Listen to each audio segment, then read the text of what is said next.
You won't believe what happened when a confident math professor challenged a woman he thought was just a silent face in the back of the room. By the end, he wasn't just shocked, he was humbled.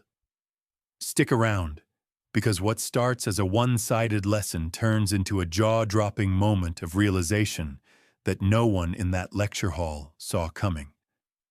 The room was filled with quiet murmurs and the soft sound of pages flipping. Students were still settling in when Professor Callahan entered, dropping his bag on the table with his usual sharp confidence. He didn't waste time with greetings. He never did.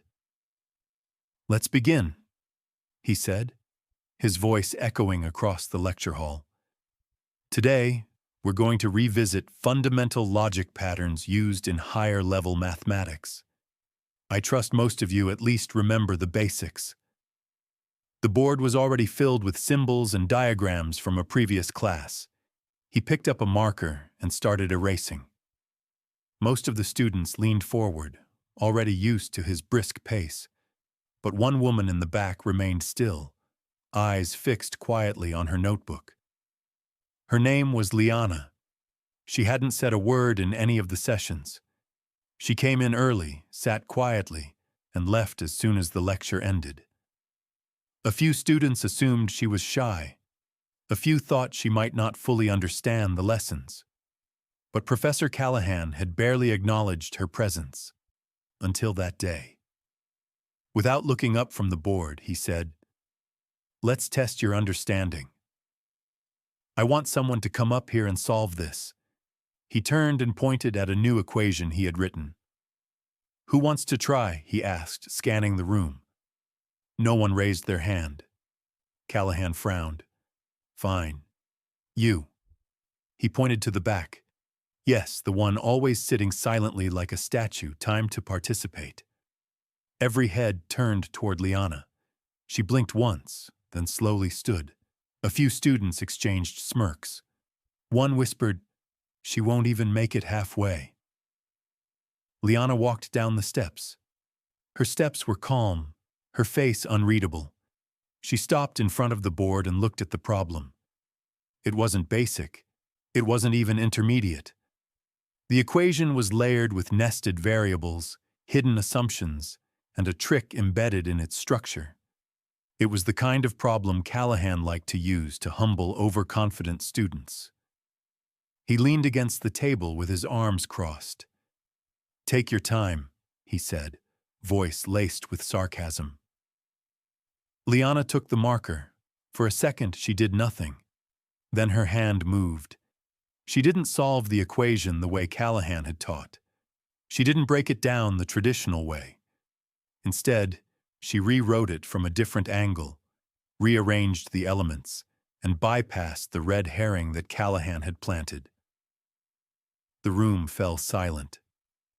One by one, students sat upright, craning their necks to follow what she was doing.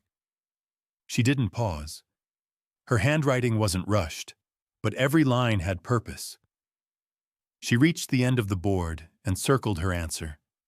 Then she stepped back and put the marker down. The professor didn't move. He stared at the board. Slowly, he stood straight, walked over, and read her work again from start to finish. He didn't speak for a few seconds. Then, softly, almost reluctantly, he said, "That is correct." The room was still. No applause, no reaction, just stunned silence. Then someone at the front whispered, "What just happened?" Callahan looked at Liana with new eyes. "What's your name?" he asked. "Liana Carter," she replied, her voice calm and steady. "Where did you learn to solve like that?" "I didn't learn it. I just saw it." "You just saw it?" She nodded once. Callahan frowned. He wasn't used to being caught off guard. He had taught for years. He had corrected doctoral candidates. He had trained minds sharper than most. But the way she solved that equation wasn't just correct. It was efficient, elegant, and completely original. "Take your seat," he said finally. She walked back up the steps and sat down, just as quietly as she had come. For the rest of the lecture, Callahan taught with less certainty. His tone was less commanding, his rhythm slightly disrupted. When class ended, he stayed behind, still staring at the board. Meanwhile, outside the hall, a small group had formed around Liana. "Where did you learn to do that? Are you some kind of math genius?" She shrugged. "I just like patterns," she said. The next day, things were different. Professor Callahan came in, more composed, but now aware that someone in the back row wasn't just listening. She was analyzing every word, every equation, with a mind sharper than his own. He didn't call on her. He didn't need to.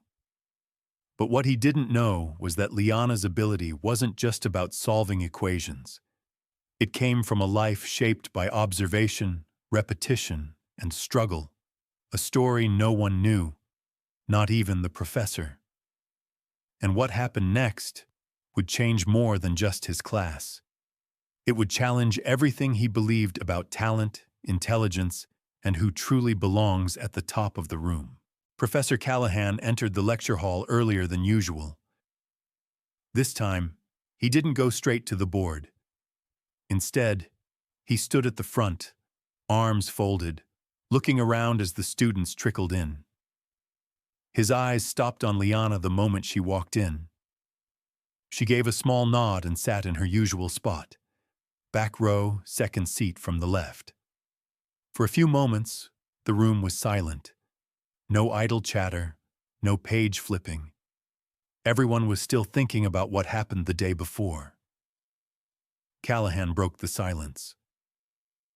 "Before we begin today's topic," he said, "I've made some changes." He picked up a piece of chalk. "Each week I'll be offering a challenge problem. Anyone can try to solve it. Extra credit for correct answers." A hand went up from the middle of the room. A student named Darren. "So basically, this is because she solved your problem." A few chuckles spread across the room. Callahan didn't flinch. "It's because I underestimated someone, and I don't plan to do that again." He turned to the board and wrote a new equation. This one was even more complex than the last. It looked like a maze of logic traps, hidden variables, and a solution that required not just raw skill, but a different way of thinking entirely. He stepped back. "Let's begin." The lecture continued as usual, graphs, derivations, formulas, but every few minutes Callahan glanced at Liana. She wasn't taking notes. She was staring at the challenge problem. By the end of the session, most students had packed up, except for a few who stayed behind to copy the question down and try it at home. Liana remained seated. Callahan was erasing the board when she stood up. "I'd like to try that problem," she said. He turned slowly. "You want to try it now?" "Yes." Without waiting for approval, she walked down again. This time, the remaining students didn't smirk. They moved closer. Liana picked up the chalk and began, but she didn't rush. Her first step was unexpected. Instead of simplifying the structure of the equation, she turned it into a matrix. Then she flipped the entire approach and began solving from the inside out. Callahan watched, arms slowly dropping to his sides. She wasn't guessing. She wasn't experimenting. She saw the answer buried in the problem the way a musician sees notes in a sheet of music. When she finished, she stepped away from the board. Callahan walked up and read every step again. He didn't say anything right away. Then, with the chalk still in his hand, he asked, "Did you study abstract logic systems before coming to this university?" Liana shook her head. "No." "Did someone teach you that method?" "No." He paused. "Have you done work in mathematics before this class?" She looked at him. "I've never been in a math class before this one." The students behind them looked at each other in disbelief. Then how did you solve it? Liana tilted her head slightly. I just understood it. Callahan blinked. You understood a method most postgraduate students need years to grasp. Liana shrugged. I saw the structure. I followed it. Callahan put the chalk down and looked at her differently now. Not as a student, but as something much rarer. Wait here, he said. He walked to his desk and opened his bag. He pulled out a leather-bound folder and flipped through the pages. He found what he was looking for and handed it to her. This problem was given to a research group in Germany 3 years ago. They spent weeks trying to reduce it. Take a look. Liana took the page and scanned it for no more than 10 seconds. I can solve this, she said. Callahan wasn't surprised. Not anymore. But what surprised him next was how she approached the solution. She didn't just find the answer. She found a shorter path, one the research team hadn't discovered. You're not just good, Callahan said, voice quieter now. You're gifted, exceptionally. Liana looked down. That's not what people usually say. Callahan raised an eyebrow. What do they say? She took a breath before answering. They say I'm weird. At that moment, a student nearby said, If that's weird, I wish I was weird too. Callahan nodded slowly. You're not weird. You're rare. As students began filing out of the hall, one by one they paused to look at the board, at Liana's work. No one laughed. No one whispered. One student who had scoffed at her before walked up and said, That was impressive. Seriously. Liana nodded, but she wasn't chasing praise. This was just how her mind worked. She left the lecture hall quietly, but what happened next would push her even further. Callahan made a call that night to an old colleague at a mathematics institute who owed him a favor. There's a student here, he said. Her name's Liana Carter. I want her to see something. The next day, after class, Liana found a sealed envelope on her desk. Inside was a printed letter. It was an invitation to a small, private group that met once a month to solve open problems in theoretical mathematics. No grades, no professors, no structure. Just minds trying to push the limits of what was known. She looked up. Callahan nodded once from the front of the room. But even he didn't realize this wasn't going to be just another meeting for Liana. It was the beginning of something much bigger. Because one of the problems that group had been working on for years, one of the ones no one had been able to crack, was something Liana would solve in a single evening. And when she did, it would draw attention from far beyond the walls of that campus. Liana arrived at the address written in the invitation just before sunset. It wasn't a formal building. It was a quiet office tucked away on the second floor of an old academic center, with no sign on the door, no classroom number, just a room full of worn chairs, tall bookshelves, and a large whiteboard covered in equations. Inside were 6 people, 3 students, 2 visiting researchers, and one older man in his 50s with glasses, flipping through a file. The moment she stepped in, he looked up. You must be Liana, he said. She nodded. I'm Dr. Whitmore. We've heard about you. He motioned to an empty chair. The group didn't waste time. They were already mid-discussion, going back and forth over a problem that had stumped them for nearly a year. It wasn't from a textbook or a journal.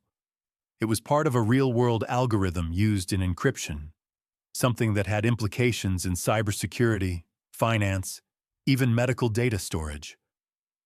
One of the students leaned over and whispered, We've taken 3 different paths. All hit dead ends. Liana listened without saying a word for the first hour. They scribbled diagrams, crossed out equations, retried approaches, debated every variable. Finally, when the room got quiet again, Whitmore turned to her. "What do you see?" Liana stood up and walked to the board. She didn't touch anything yet. She just looked at what they had written. Then she took the eraser, cleared the board completely, and started over. Her first step wasn't even math. It was a diagram, a pattern of connections that translated the entire problem into visual terms. The room went silent. By the fifth step, one of the researchers leaned forward and whispered, "Wait a second." By the eighth, Dr. Whitmore stood up. By the 12th, it was done. She set the marker down and turned around. The room was frozen. Nobody spoke. Finally, the researcher who had whispered before stood up and examined the board. He turned around slowly. "That's not just a solution. That's a breakthrough." Dr. Whitmore asked, "Where did you learn that?" "I didn't," she said. "I just broke it into shapes.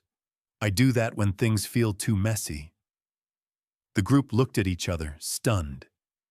That problem had been shared with a team of doctoral candidates last year in Switzerland. They hadn't solved it. Liana just had. In an hour, Dr. Whitmore walked up beside her. "What are you studying?"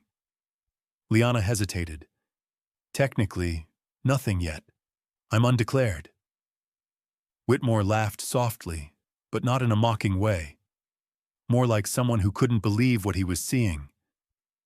"You've done something remarkable." Liana didn't look proud. She just looked curious. "Was it useful?" she asked. Whitmore nodded. "More than you know." As she was leaving, one of the students handed her a notebook filled with unsolved puzzles the group had been collecting for months. "We've been working on these," he said. "Maybe you'll see something we didn't."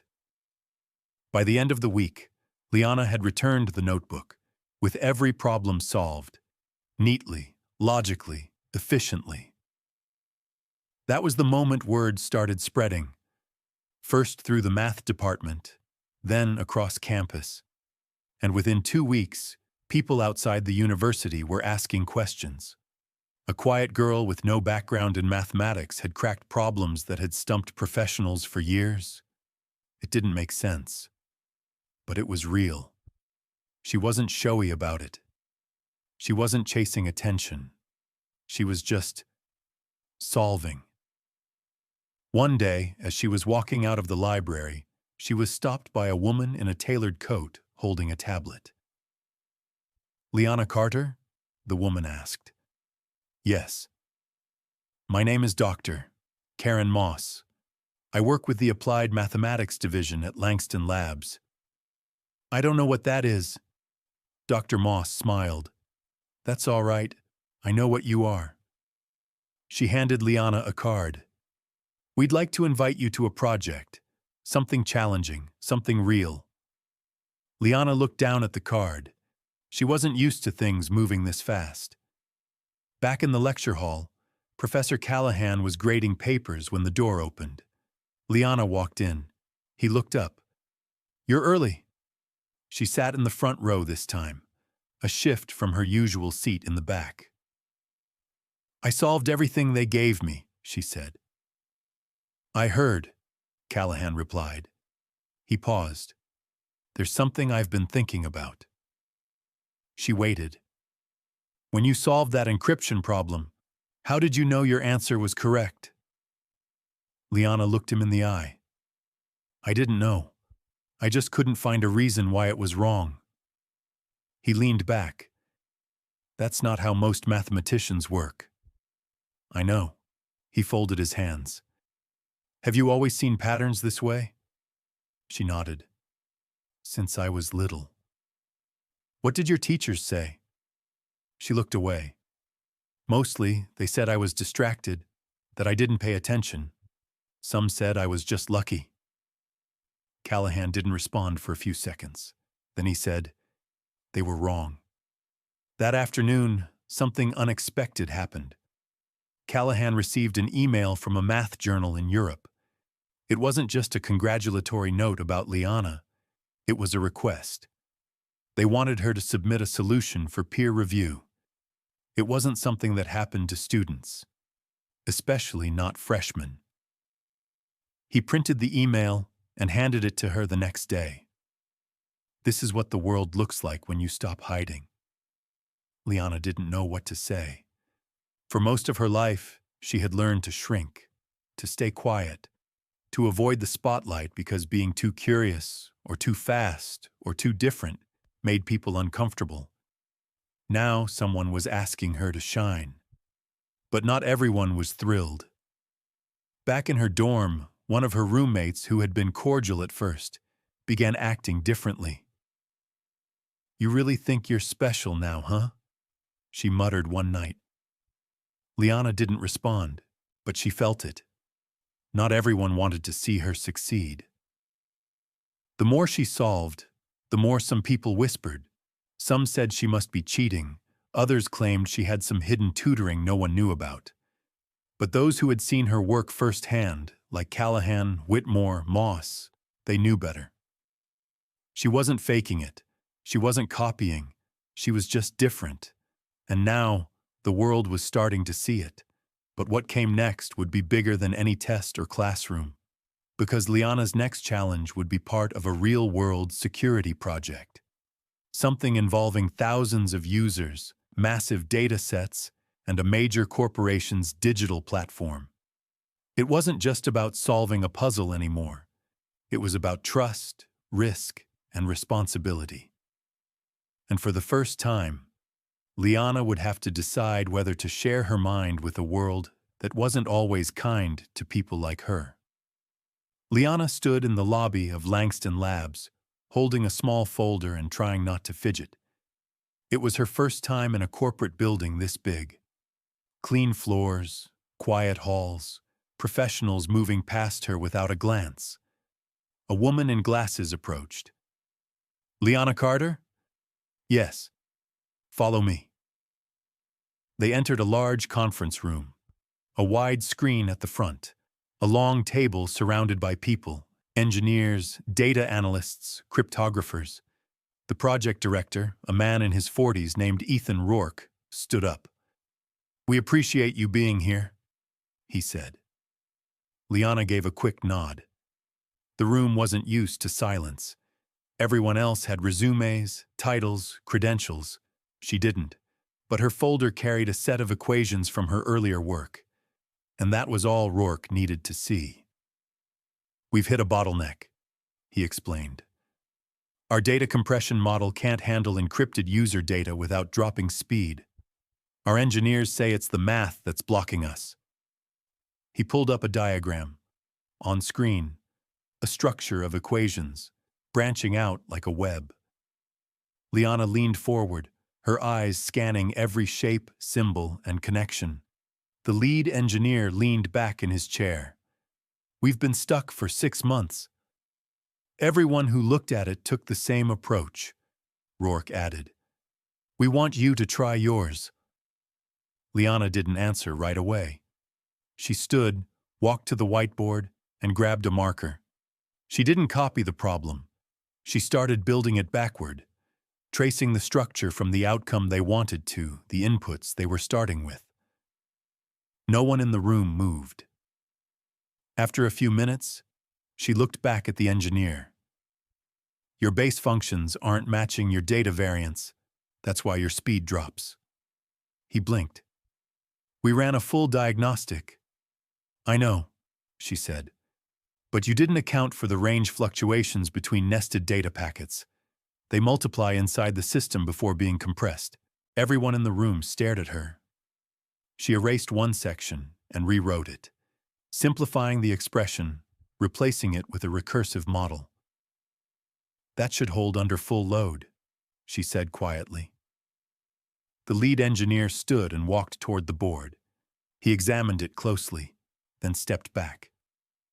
"She's right," he whispered. An analyst ran a simulation with the numbers. Within minutes, the room filled with stunned looks.